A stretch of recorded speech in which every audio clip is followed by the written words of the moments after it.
Babli school से वापस आई तभी उसकी मम्मी कंचन ने कहा, बबली सीधे ऊपर। बबली ने जिद करते हुए कहा, मम्मी अभी ताई जी से चीज लेकर आती हूँ। लेकिन कंचन ने डांटते हुए कहा, सीधी ऊपर आती है या वहीं आकर तेरी पिटाई करूं, खबरदार। जो ताई जी के कमरे में गई। बबली डर गई और सीधे सीढ़ियां चढ़कर ऊपर पहुंच गई। माँ के ऊपर गुस्सा करते हुए बोली, क्या हुआ मम्मी, आपको पता है न ताई जी मेरे लिए कुछ न कुछ रखती हैं। अभी स्वीटी भी आ रही होगी, वो सारी चीज उसे दे देंगी। मैं ऐसे ही रह जाऊंगी, वो मुझे देगी भी नहीं। कंचन जी ने कहा, खबरदार। जो आज के बाद ताई जी के पास गई और स्वीटी को भी मैं देख रही हूँ, उसे भी आते ही सीधा ऊपर बुलाती हूँ। तभी नीचे स्वीटी की बस आकर रुकी। कंचन जी ने उसे भी बुला लिया। दोनों बहनें अपनी मम्मी से बहुत गुस्सा थीं। स्वीटी ने आते ही पूछा, मम्मी क्या हो गया, ताई जी से कोई बात हो गई है क्या? कंचन जी ने कहा, तुम बच्चे हो, इस सब में मत पड़ो। अब हम यहाँ नहीं रहेंगे, तुम्हारे पापा गए हैं कहीं किराए पर मकान ढूंढने, मिलते ही चले जाएंगे। बबली बोली, लेकिन मम्मी हुआ क्या है, कुछ तो बताओ। कंचन जी ने कहा, बोला ना कुछ नहीं हुआ, चलो खाना खाकर पढ़ने बैठो। दोनों बहनें कानाफूसी करते हुए अपने कमरे में चली जाती हैं। शाम को पूरे घर का माहौल बदला हुआ था। कोई भी किसी से बात नहीं कर रहा था। कन्हैयालाल जी, उनकी पत्नी शांति, उनका बेटा रोहन, तीनों ही अपने घर से बाहर नहीं निकले। इधर कंचन जी और उनके पति रमेश जी भी बहुत कम बात कर रहे थे। दोनों परिवार एक ही घर में ऊपर नीचे रहते थे और शाम को आंगन में बैठकर बातें करते थे। लेकिन आज दोनों परिवार अपने अपने कमरों में कैद थे। बबली और स्वीटी को कुछ भी पता नहीं था कि क्या बात है। अगले दिन सुबह कंचन जी ने दोनों बेटियों को जल्दी उठा दिया, सारा सामान पैक करके तैयार होकर बैठ गई। थोड़ी देर में गाड़ी आ गई जिसमें सामान चढ़ा दिया गया। घर में बिल्कुल सन्नाटा छाया हुआ था। दोनों बेटियां ताऊजी और ताईजी को देखना चाह रही थीं, लेकिन वे दोनों अपने बेटे रोहन के साथ अपने कमरे में बंद थे। कुछ देर में सौरभ जी कंचन और दोनों बेटियों को लेकर वहां से चल दिए।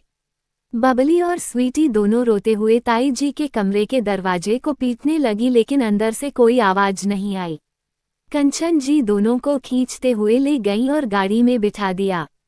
कुछ ही देर में गाड़ी अपनी नई मंजिल की ओर चल दी।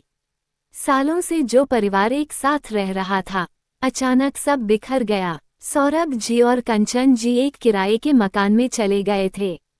नए घर में पहुंचकर कंचन जी सामान सजाने लगीं। बबली और स्वीटी दोनों एक जगह बैठकर खामोशी से सब देख रही थी।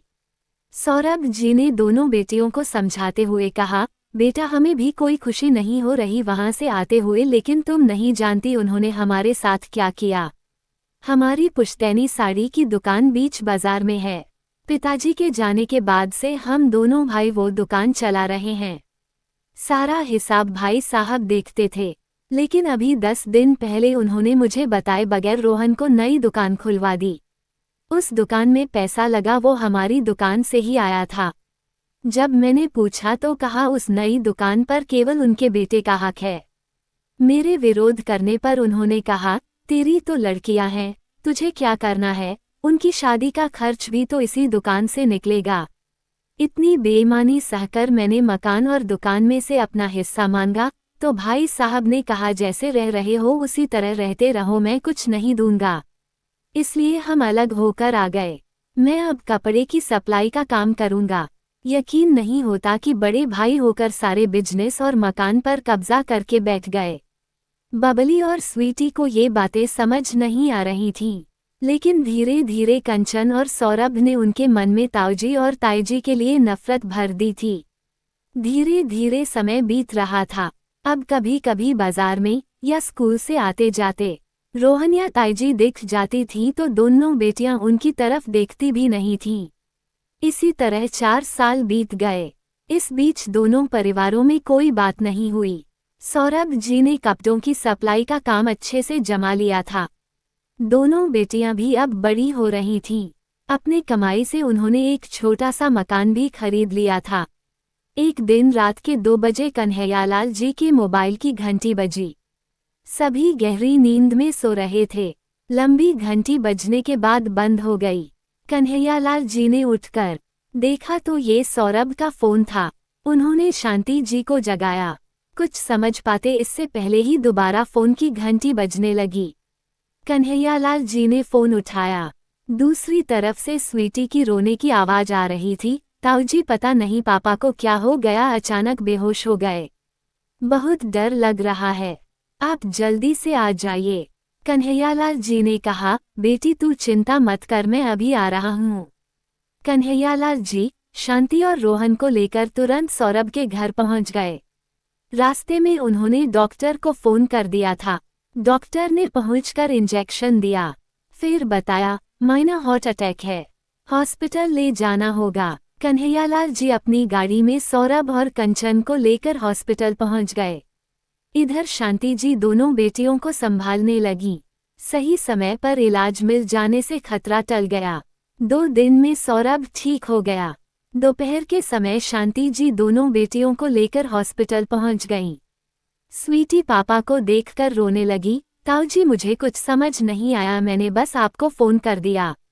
एक बार लगा आप बात नहीं करोगे, लेकिन आपने मेरे पापा को बचा लिया। कन्हैयालाल जी बोले, वो तेरा बाप बाद में है, पहले मेरा छोटा भाई है। कंचन ने कहा, दीदी आज आप लोग न होते तो न जाने क्या हो जाता, हमें माफ कर दीजिए। उसकी बात सुनकर सौरभ भी बोल पड़ा, हाँ भैया मुझे माफ कर दीजिए, मुझे आपको छोड़कर नहीं आना चाहिए था। कन्हैयालाल जी बोले, तू बस आराम कर, बाकी सब भूल जा, कुछ नहीं हुआ हमारे बीच। तेरे जाने के बाद हमें बहुत पछतावा हुआ। गलती तो इंसान से ही होती है, इसलिए मैंने अपनी पुरानी दुकान तेरी दोनों बेटियों के नाम कर दी है। कागज घर पर रखे हैं, भिजवा दूंगा। सौरभ बोला, नहीं भैया मुझे कुछ नहीं चाहिए, बस वादा कीजिए अगर मुझे कुछ हो जाए तो मेरे परिवार का ध्यान रखना। शांति जी बीच में रोकते हुए बोली, खबरदार, जो बुरा बोला तो तू मेरा देवर है, पर मैंने रोहन में और तुझ में कभी फर्क नहीं समझा। रोहन को दुकान अलग इसलिए करवाई थी कि ये दुकान तुम्हें देकर हम तीर्थ पर चले जाएं, लेकिन तुमने तो कुछ और ही समझ लिया, यह हम समझा नहीं पाए। सभी एक दूसरे से माफी मांग रहे थे। तभी रोहन बोला, क्या अब मेरी बहनें मुझे राखी बांधेंगी? 4 साल हो गए मेरी कलाई सूनी पड़ी है। ये सुनकर पूरा परिवार हंसने लगा। सब अपने पुराने मकान में वापस आ गए और नए मकान को किराए पर दे दिया। उम्मीद है कि आपको हमारी ये कहानी पसंद आई होगी। कृपया हमारे चैनल को सब्सक्राइब करें और सभी अपडेट्स के लिए बेल आइकन जरूर क्लिक करें। और हाँ, वीडियो लाइक और शेयर करना मत भूलिएगा। Bye bye.